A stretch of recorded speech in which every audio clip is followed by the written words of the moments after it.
Bienvenue dans cette nouvelle vidéo. Aujourd'hui, je t'explique l'impact colossal des critères de beauté en Inde et son conditionnement de la population. Donc, continue de regarder jusqu'au bout pour comprendre tout ça.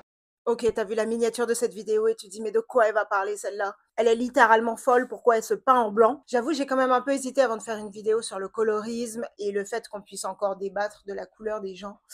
C'est un concept quand même assez extraterrestre pour moi. Mais le truc, c'est que je vis dans un pays où il y a encore des croyances et des critères de beauté, notamment concernant la peau blanche, qui sont encore très ancrés, très présentes dans la société. Et du coup, je me disais que ce serait intéressant de parler de tout ça. Car en ce qui concerne la peau blanche, vous allez voir, c'est quand même assez ouf hein, au niveau des mentalités. Il faut s'accrocher. Déjà, pour replacer les choses dans leur contexte, l'obsession pour la peau claire, la peau blanche, elle existe depuis des siècles en Inde, et pas que en Inde d'ailleurs, en Asie de manière générale. Mais bien évidemment, en ce qui concerne notre ère moderne, le marketing ne s'est pas privé de nous bombarder avec de la publicité qui glorifie la peau blanche. Sur ce qu'on peut trouver en termes de publicité depuis une dizaine d'années en Inde, indirectement, en fait, le message est ouf. En gros, hein, pour la faire très simple, parce que de toute façon, le message est très simple, si t'as la peau noire ou foncée, tu vas galérer pour trouver l'amour. As sad, dejected, and lifeless, Zubeda shows up. T'auras pas forcément la gueule de l'emploi.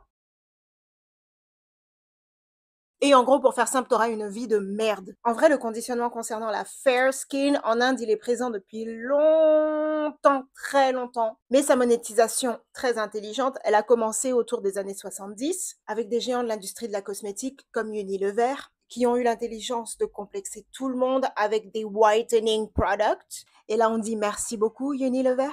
À l'époque, ils ont eu la brillante idée de sortir un produit qui s'appelle Fair and Lovely. Bah, littéralement, en gros, je suis pas sûre de comment traduire ça littéralement, mais en gros, t'as compris quoi. Peau claire et belle. Donc voilà, le nom du produit en lui-même est quand même assez fucked up. Mais bon, c'est pas la peine de uniquement taper sur Unilever. Les autres géants de la cosmétique se sont empressés de faire exactement la même chose. L'Oréal, Garnier, Procter Gamble. On a tout un tas de conneries sur le marché. Whitening Product qui sont censés du coup rendre les gens blancs, leur donner la peau blanche ou plus claire. Alors les gars, par contre, petite parenthèse, parce que je vois déjà arriver des commentaires à la con vraiment. Des fois c'est fatigant les gens qui parlent vraiment pour rien dire et qui débitent des conneries. Des commentaires à la con et gênants en plus. C'est gênant. C'est gênant, oui, c'est gênant. Du coup, qu'on soit bien clair, les gars, toutes les peaux sont magnifiques. Les peaux blanches, les peaux rousses, les peaux noires, les peaux métisses, les peaux avec des taches de rousseur, le vertiligo. Everybody is amazing. On est bien d'accord. On est bien d'accord qu'en 2024, ce qui nous rend beautiful, c'est notre uniqueness. Le problème ici, le débat, c'est le fait d'aliéner son identité par l'action de vouloir se blanchir. C'est ça le problème. De toute façon, le taux de mélanine que tu as dans la peau, il est simplement là pour te protéger de trucs comme le cancer, par exemple. Bref, parenthèse fermée, vous avez compris le délire. Donc, comme je disais, l'industrie de la cosmétique s'en est mis plein des poches. Et du coup, bah, c'est un filon qu'ils ont exploité jusqu'au bout dans les années 90. Les produits dits éclaircissants étaient de loin, loin, loin les plus vendus en Inde. Dans les années 2010, on a estimé le marché des crèmes éclaircissantes. Tenez-vous bien, ce marché était estimé à 423 millions de dollars 2010. Tu comprends vraiment à quel point c'est fortement ancré dans les mœurs et que l'industrie a tout intérêt à dire aux gens allez-y, allez-y, allez-y, éclaircissez-vous la peau avec des crèmes de merde, même si ça marche pas. Alors les gars, pourquoi finalement c'est aussi ancré dans les mœurs le fait que ça soit hyper bien vu d'avoir la peau blanche et au contraire, si t'as la peau noire ou foncée, ben t'es un loser. Il y a pas mal de gens qui ont théorisé sur le fait que l'Inde a eu une forte histoire d'occupation et de colonisation. Le truc, c'est de colonisation par des gens qui avaient la peau claire. Les Perses, les Moghols, et bien entendu, vous vous en doutez, les Anglais. Tout ça, au fil des siècles, ça aurait favorisé des croyances sociales systémiques où la peau blanche serait associée au pouvoir et à la supériorité. What the fuck? Et de toute façon, je peux vous dire, vu ma couleur de peau et la connaissance que j'ai de mes ancêtres, que c'est la même chose partout, c'est la même chose en Guadeloupe, c'est la même chose en Martinique, en Colombie, au Mexique. Peu importe finalement où notamment les populations européennes sont venues coloniser, c'est le même schéma qu'on retrouve partout. Mais c'est pas tout les gars, ce même schéma de supériorité de la peau blanche, on le retrouve aussi dans le système des castes. Alors attention au niveau des castes, je résume ça vraiment brièvement. c'est un schéma assez complexe que peut-être je développerai dans une autre vidéo. Mais là, c'est pour vous donner un schéma vraiment très simple de comment ça fonctionne. Bien sûr, même schéma dans la mythologie indienne, c'est pas une vidéo nota bene, parce qu'il n'y en a qu'un seul.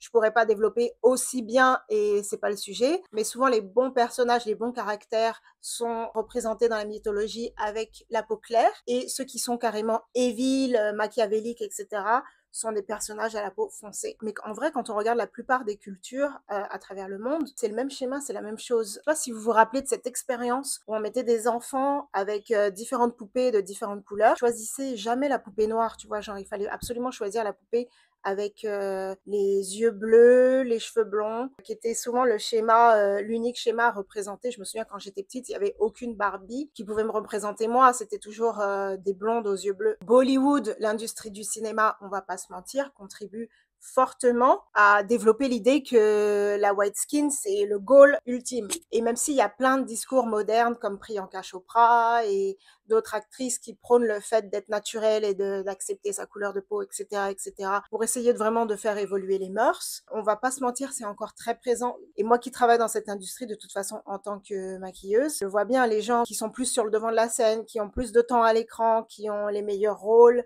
Ça n'empêche pas le fait qu'ils sont certainement très talentueux, mais ce sont des gens qui tendent vers la peau blanche ou la peau claire. C'est jamais dit comme ça, mais bon, quand même, on sent bien qu'il faut pas être trop foncé à l'écran, hein. Et encore une fois, ça implique tout simplement le fait que pour avoir du succès, pour être célèbre, pour avoir de la moula, il faut être white. Et avant de finir, je pense que c'est quand même important de signaler, au-delà du lavage de cerveau et de cette fascination complètement ouf pour la peau blanche, il y a évidemment pas mal de gens, que ce soit des gens lambda ou des acteurs, des gens tout simplement qui sont dans les métiers de l'image, qui passent à l'action pour faire des traitements éclaircissants, etc. Cette obsession, évidemment, elle a un impact complètement fucked up sur la santé mentale des gens, ça crée énormément de complexes à l'échelle d'une société entière en plus, mais c'est pas tout, ça affecte pas que la santé mentale des gens, il y a énormément de problèmes sur les gens qui vont faire des traitements éclaircissants, t'as des lasers qui te déglinguent la peau, des problèmes de dérèglement hormonal, ça peut entraîner des cancers, c'est quand même désolant d'en arriver là, c'est vraiment triste. Du coup les gars, je me disais pour finir sur une note positive, commentez si vous avez regardé jusqu'ici, déjà merci beaucoup, c'est ouf, parce que c'est une nouvelle chaîne, donc ça me fait grave plaisir. Si ça vous intéresse, si vous voulez voir plus de vidéos, n'oubliez pas de cliquer sur le bouton abonne-toi.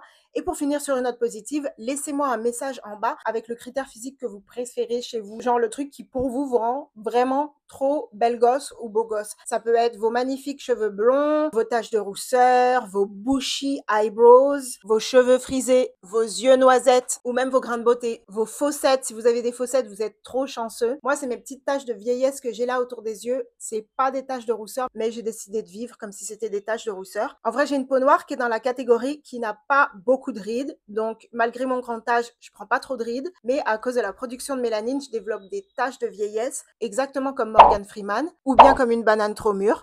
Ok, merci d'avoir regardé la vidéo. Ciao!